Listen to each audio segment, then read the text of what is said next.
For the first time, the University of Oregon president and head basketball coach are speaking out about the recent rape allegations involving 3 players on the team. Thanks for joining us tonight. I'm Renee McCullough. And I'm Matt Templeman. The president says all 3 have been suspended from the team and will never play for the University of Oregon again. It's our top story here at 6 o'clock. A female student says 3 men, Brandon Austin, Dominic Artis, and Damian Dotson, sexually assaulted her on multiple occasions in the early hours of March 9th. Lane County DA is not pressing charges legally, saying the evidence doesn't prove a crime was committed. Now today we're hearing from the administration and Coach Dana Altman about what they knew about the investigation and when they were notified, when they were first notified of the alleged assault. And we begin our team coverage tonight with KEZI 9 News Sports Director Jake Zivin, who was at both press conferences today to ask some very tough questions. Jake.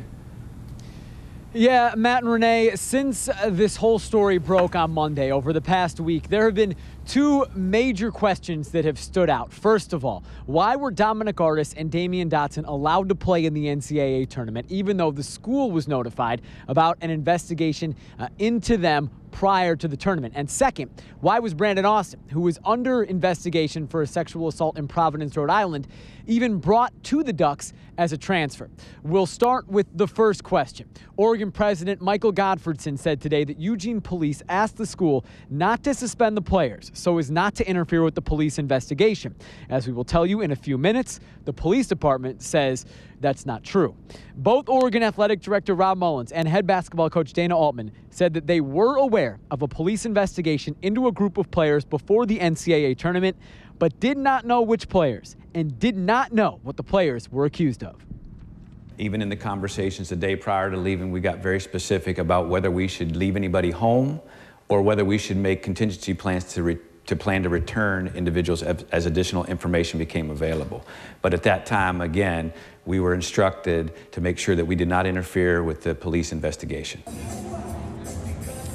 As for Brandon Austin, he is also under investigation for rape in Providence, Rhode Island, where he went to school before transferring to Oregon in the beginning of the season. Dana Altman and Rob Mullins say they did not know about the investigation when Altman recruited Austin to transfer to Eugene because Providence didn't tell him. Ed Cooley said that it was not a legal matter, it was a university matter. The fact that Providence tried to keep him gave us confidence that it wasn't a serious matter. I do feel that the vetting process was thorough. Coach Altman had talked to the prior institution's coach. The information that was relayed, which was somewhat limited because of law, was that it was a student conduct matter. It was not a serious matter.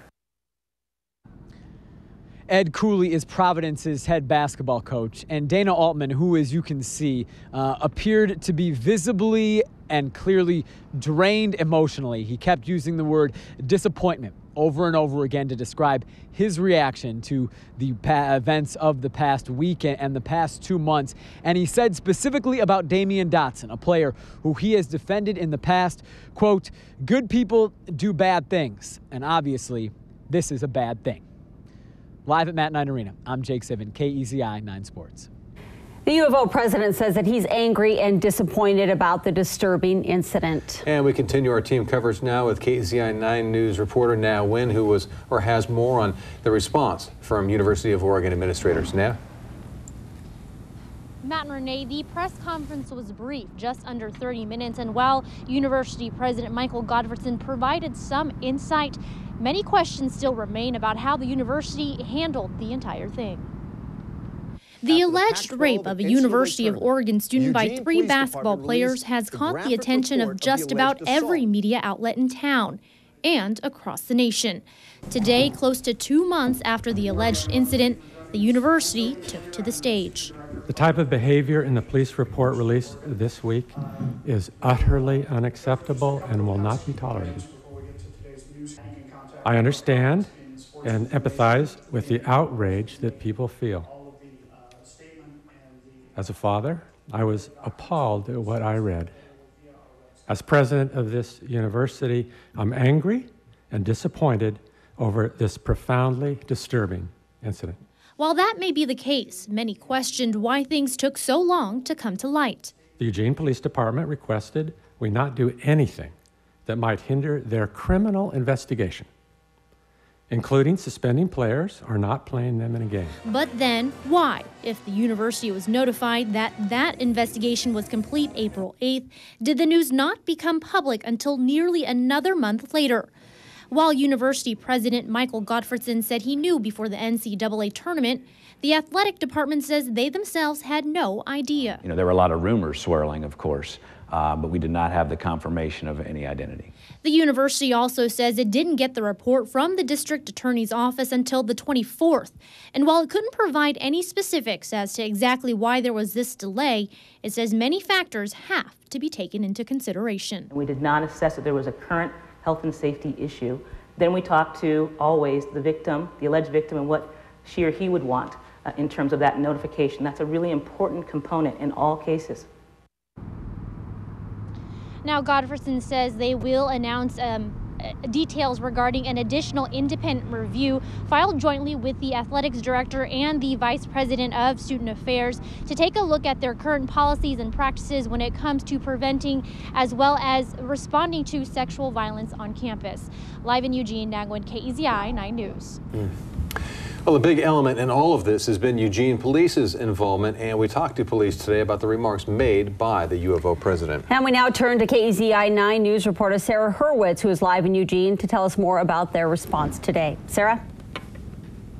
Eugene police are reacting to one specific remark that President Michael Gottfredson made, that their investigation was halted by Eugene police, which included suspending players or not playing them in a game. We do have that response. Take a listen. We cooperated completely with law enforcement. The Eugene Police Department requested we not do anything that might hinder their criminal investigation, including suspending players or not playing them in a game.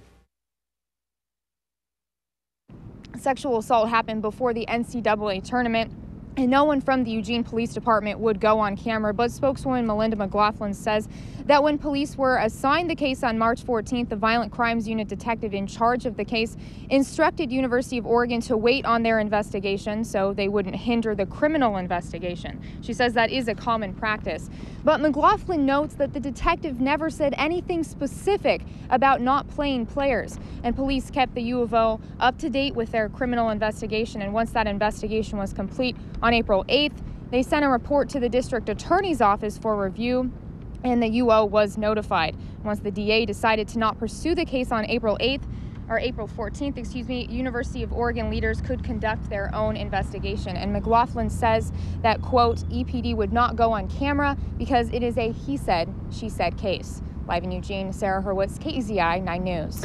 And another rally by students today who were outraged that they were not alerted sooner about the allegations. This was their second rally in just 2 days. They're upset that the school did not immediately reprimand the players. Our community is not safe.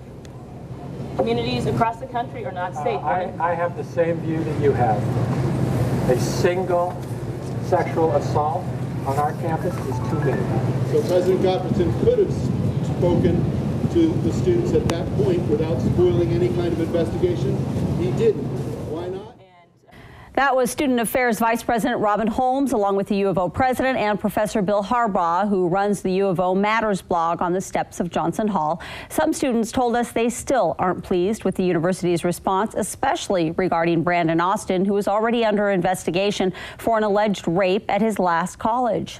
The interest in the bottom line is no longer students, it's numbers, and then the students as statistics, and it's the definition of dehumanizing. About 50 students took part in today's rally, and they will hold another rally on Monday. And be sure to stay with KEZI 9 News for continuing coverage of the U of O rape investigation. You'll find the full interviews of today's press conferences on our website at KEZI.com.